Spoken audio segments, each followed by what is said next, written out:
मेरा पहला सवाल शान जी से। शान जी, जिस तरीके से ये तस्वीर साझा की गई कांग्रेस की तरफ से, उसके बाद ये पूरा मामला सवालों में घिर गया, क्या कहेंगे आप इस पर? जी स्नेहा जी, पहले तो मैं स्पष्ट कर देना चाहता हूं कि हमारी जो ये भारत जोड़ो यात्रा है वो किसी के खिलाफ नहीं है जी। हमारी भारत जोड़ो यात्रा इस देश की गंगा जमनी तहजीब के लिए है। हमारी भारत जोड़ो यात्रा इस देश की धर्मनिरपेक्षता और समाजवाद के लिए है। इस देश के सामाजिक सौहार्द और सामाजिक न्याय के लिए है। और हमारी भारत जोड़ो यात्रा इस देश में फैली महंगाई के लिए, महंगाई के खिलाफ है। हमारी भारत जोड़ो यात्रा इस देश में फैली बेरोजगारी के खिलाफ है। हमारी भारत जोड़ो यात्रा चीन के अवैध घुसपैठ के खिलाफ है।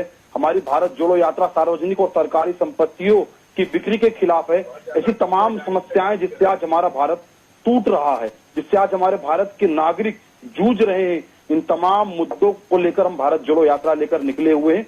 किंतु जिस प्रकार से भाजपा हमारी यात्रा से बौखलाई हुई है, इससे कोई आश्चर्य का विषय नहीं है, क्योंकि जब 1942 में महात्मा गांधी जी के नेतृत्व में अंग्रेजों भारत छोड़ो का नारा दिया गया, तब भी इनके पूर्वजों को पेट में दर्द हुआ था और 60 रुपया पेंशन लेने वाले लोगों ने, इनकी प्रांतीय सरकारों ने उसका विरोध किया था और अंग्रेजों भारत छोड़ो का भी इन्होंने समर्थन नहीं किया था। तो इसमें कोई आश्चर्य नहीं कि भाजपा आज इसका विरोध करे। किंतु भाजपा आज किस प्रकार की घटिया मानसिकता का प्रदर्शन कर रही है, कभी वो राहुल जी की टी शर्ट पे प्रश्न खड़ा करते हैं, कभी वो राहुल जी के जूते पे प्रश्न खड़ा करते हैं, कभी वो भारत यात्री के कंटेनर पे प्रश्न खड़ा करते हैं। मैं समझता हूं कि यदि आपको प्रश्न ही खड़ा करना है तो महंगाई पे प्रश्न खड़ा कीजिए, बेरोजगारी पे प्रश्न खड़ा कीजिए, चीन के अवैध घुसपैठ पे प्रश्न खड़ा कीजिए, सार्वजनिक संपत्तियों की बिक्री पे प्रश्न खड़ा कीजिए। मैं आपको आंकड़ों के माध्यम से बताना चाहता हूं कि आज देश में भारत जोड़ो यात्रा की आवश्यकता क्यों पड़ी। आप देखिए, केंद्र गृह मंत्रालय ने सदन में ये बताया कि 2 वर्षों में देश में 3400 दंगे हो चुके हैं। हमारे देश में 2014 में एनसीआरबी का आंकड़ा बताता है कि 2014 में नफरती बयान यानी हेट स्पीच के मामले 336 दर्ज हुए थे, जो 2020 में बढ़कर 1804 हो गए। इसका अर्थ है कि 6 गुना नफरती बयान बढ़ गए। चीन हमारी सीमाओं पर घुसपैठ कर बैठा है। वो अरुणाचल और गलवान में गांव बसा रहा है। महंगाई ने गरीब की रसोई दूभर कर दी है। पेट्रोल और डीजल 100 रुपया 110 रुपये में बिक रहा है। जो गैस सिलेंडर 400-500 रुपए का था वो 1100-1200 में बिक रहा है।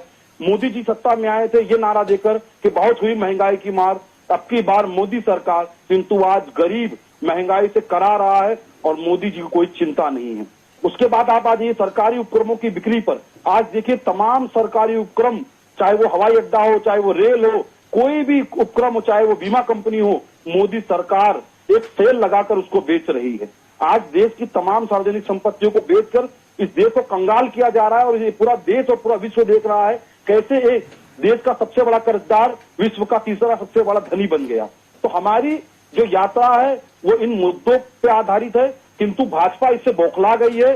भाजपा के पेट में दर्द हो रहा है। मैं पूछना चाहता हूं भाजपा से कि यदि कांग्रेस ने आपकी छटपटाहट और आपके पेट का दर्द देखकर एक कटाक्ष के रूप में वो शेर को पोस्ट किया, जिस प्रकार से आप के अंदर जलन हो रही है, तो आपको इतनी पीड़ा क्यों हो रही है? जबकि आरएसएस ये कहता है कि 2016 में ही उन्होंने फुल पैंट को स्वीकार कर लिया, हाफ निक्कर को तो उन्होंने त्याग दिया था। तो हाफ निक्कर को सुलभता देख के आपके पेट में इतना दर्द क्यों हो गया? आपको इतनी सारी मिर्ची क्यों लग गई? ठीक है। कहीं ना कहीं इनकी जो उलझन है, इनकी जो घबराहट है, वो भारत जोड़ो यात्रा की लोकप्रियता से और उसका जो जन सैलाब है उसको देखकर इन्हें हो रही है। मैंने बताना चाहता हूं कि भारत जोड़ो यात्रा इस देश के सौहार्द। ठीक है शान जी, जब आपने सवाल खड़े किए तो बीजेपी नेता से जवाब भी जान लेते हैं। आप छाती पीटते रहिए। ठीक है।